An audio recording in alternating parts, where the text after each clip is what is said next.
বিশ্বকাপের প্রস্তুতির অংশ হিসেবে চলতি বছরের ডিসেম্বরে ত্রিদেশীয় সিরিজ খেলতে শ্রীলঙ্কা সফরে যাওয়ার কথা ছিল বাংলাদেশের। তবে বাংলাদেশ প্রিমিয়ার লিগের আগে লঙ্কাদ্বীপে খেলতে যাওয়া হচ্ছে না লিটন দাস, তানজিদ হাসান তামিমদের।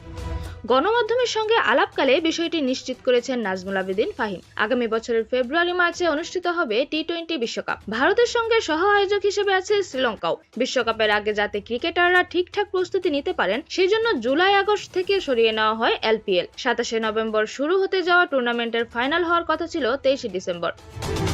যদিও আইসিসির শর্ত পূরণে ফ্র্যাঞ্চাইজি ভিত্তিক টুর্নামেন্টটি স্থগিত করতে বাধ্য হয়েছে শ্রীলঙ্কা। বিশ্বকাপকে সামনে রেখে 3টি স্টেডিয়ামের সংস্কার করছে এসএলসি। মূলত ভেন্যুর মান বাড়াতে স্টেডিয়ামগুলোর অবকাঠামো উন্নয়ন, আধুনিকায়ন ও সুযোগ সুবিধা বৃদ্ধি, সম্প্রচারের সক্ষমতা বাড়ানো, মিডিয়া সেন্টারের আসন বৃদ্ধি নিয়ে কাজ করছে তারা। এলপিএল স্থগিত করায় কুশল মেন্ডিস, পাথুম নিশাঙ্কা ও চারিতা সালাঙ্কাদের বিশ্বকাপ প্রস্তুতি নিয়ে সংশয় তৈরি হয়েছে। ক্রিকেটারদের যাতে প্রস্তুতির ঘাটতি না থাকে, এজন্য বাংলাদেশ ও পাকিস্তানকে নিয়ে ত্রিদেশীয় সিরিজের আয়োজনের চেষ্টা চালাচ্ছিল শ্রীলঙ্কা। শুরুতে ইতিবাচক থাকলেও পরবর্তীতে ত্রিদেশীয় সিরিজটি না খেলার সিদ্ধান্ত নিয়েছে বিসিবি।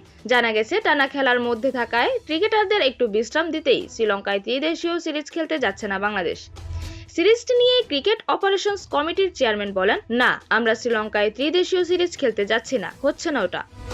কদিন আগেই শেষ হয়েছে ওয়েস্ট ইন্ডিজ সিরিজ। আগামী 11ই নভেম্বর থেকে আয়ারল্যান্ডের বিপক্ষে সিরিজ খেলবে বাংলাদেশ, যেখানে টেস্টের সঙ্গে টি-20 সিরিজও রয়েছে। আয়ারল্যান্ড সিরিজ শেষে 19 ডিসেম্বর থেকে বিপিএল খেলতে নামবে লিটনরা। ফ্র্যাঞ্চাইজি টুর্নামেন্ট দিয়েই বিশ্বকাপের প্রস্তুতি সারবেন বাংলাদেশের ক্রিকেটাররা। এরকমই নতুন নতুন খেলার আপডেট পেতে অবশ্যই চ্যানেলটি সাবস্ক্রাইব করে রাখুন। ধন্যবাদ। প্লেবাজ নিউজ।